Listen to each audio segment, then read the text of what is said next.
Hello everybody, and welcome to the Tuesday edition of Video Clips. And I have an announcement. I'm so excited about this. I can't wait. It's early in the year, I know, but our conference this year is November 4th through 6th, and we have already secured two very special guest speakers, Dr. T. Colin Campbell, author of China Study and Whole, and Neil Barnard, who is head of Physicians Committee for Responsible Medicine.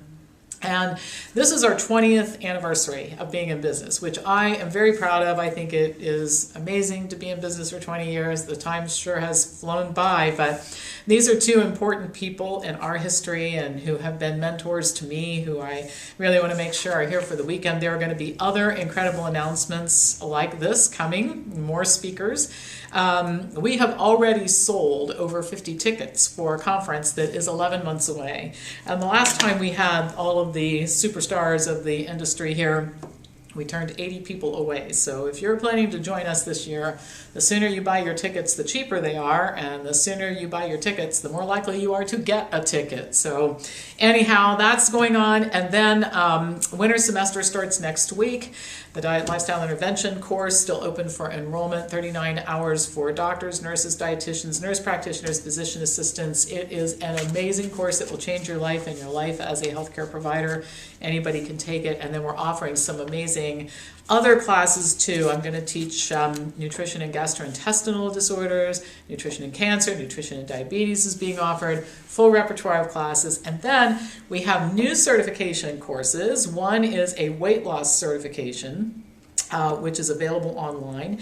And we also have our virtual trainer platform set up. So if you're the kind of person that wants to exercise, but you don't want to go to the gym, talk to us about having Chris Dorka work with you as a virtual trainer. It's all online. He adds videos every couple weeks. He puts more of them up there so that you can change it up and make it harder and all that kind of stuff. All right, so let's get into today's content.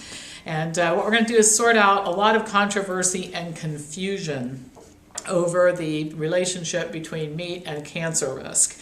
And you might think, well, there isn't any confusion. Animal foods increase your risk of cancer.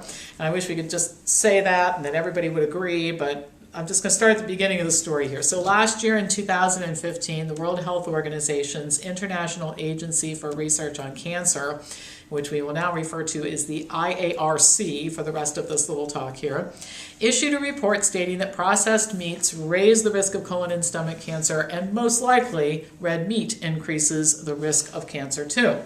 Red meat, just so we're clear on the definitions, what we're talking about is foods like beef, veal, pork, lamb, mutton, horse, and goat. Processed meat refers to any animal flesh that has been salted, cured, fermented, smoked, or been processed in some kind of way that enhances either the flavor or preservation properties of the food. The IARC charged 22 researchers with evaluating over 800 studies that looked at the relationship between various types of meat and 12 different types of cancer during the last 20 years. The researchers reported that processed meat was a group 1 carcinogen and that for every 50-gram portion, which is about 1.7 ounces of processed meat consumed daily, the risk of colorectal cancer increased by 18%. So what this does is it places processed meats in the same category as smoking and asbestos. All right, so this seems pretty definitive. Red meat was reported as, quote, probably carcinogenic to humans. They assigned it a group 2A status based on, quote, limited evidence that the consumption of red meat causes cancer and strong, emphasis theirs in italics, mechanistic evidence supporting a carcinogenic effect. Red meat, according to the IRC, is probably linked to colon, prostate, and pancreatic cancers.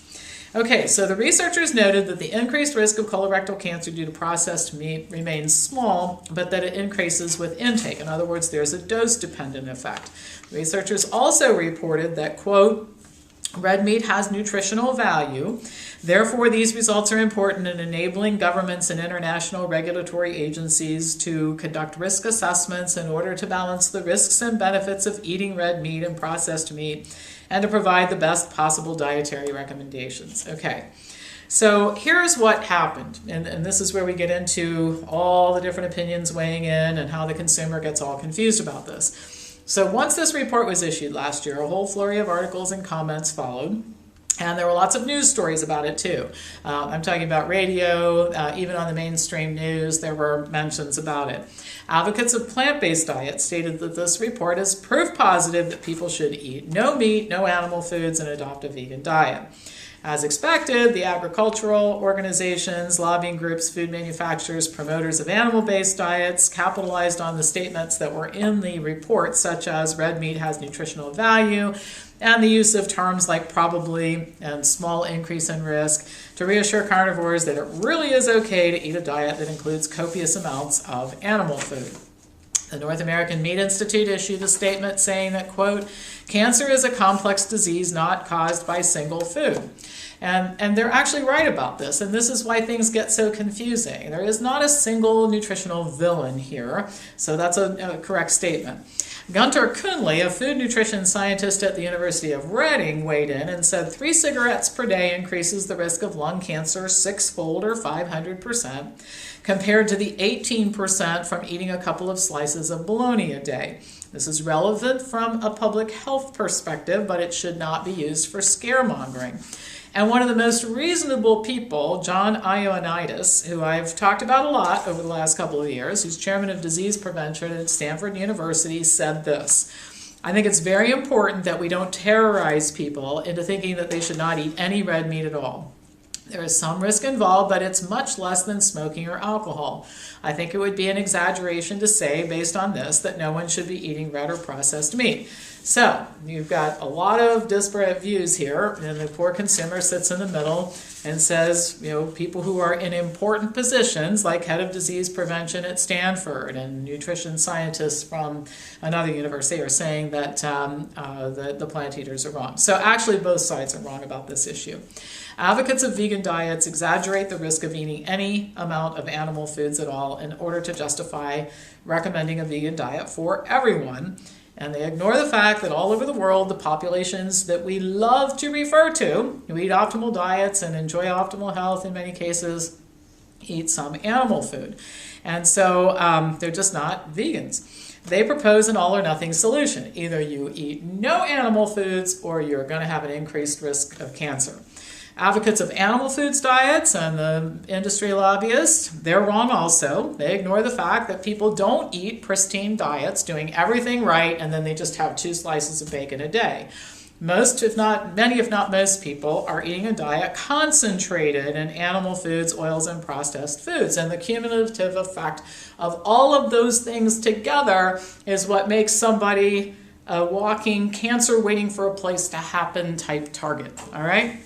The bottom line is that dietary choices individually have little meaning. It's the overall dietary pattern that matters most. A person who's eating a wellness-formed health-style diet that includes 2 to 3 servings of organic animal food or wild-caught fish a week and has a hot dog on Memorial Day, maintains good weight status and exercises, likely to live a long, healthy life. An overweight vegan who's eating a lot of oil and potato chips, carries a lot of extra body fat, not likely to have such a long life. And we've just got to stop all this polarizing stuff, because it really has gotten like politics. Part of the reason why the country is so turned off to politicians, you've got people all the way over here and all the way over here screaming at each other, and both sides misrepresenting the issue entirely, and then they wonder why the public is upset and why everybody seems so confused. Well, that's what's happening here. We have animal food promoters and vegan diet promoters. They're both screaming at each other, they're both misrepresenting the evidence, and so the consumer stands in the middle, and you can see why people just get to the place where they say everything's bad for you, and diet doesn't work, and I'm just going to eat what I want. So let's try to insert some reason into the discussion, and I'm recognizing right now that some people who are strong advocates for vegan diets are going to be upset with me because of the content of this message. For the record, I'm vegan. It's a choice I made and I like it, but there's a difference between personal choices and what we should be talking to people about with the science. All right, that's all for now. If you know anybody who would benefit from watching this, pass it on. You're always welcome to make comments on our YouTube channel. Feel free to do that. I try to answer them as quickly as I can, and I will be back to you on Thursday with more news.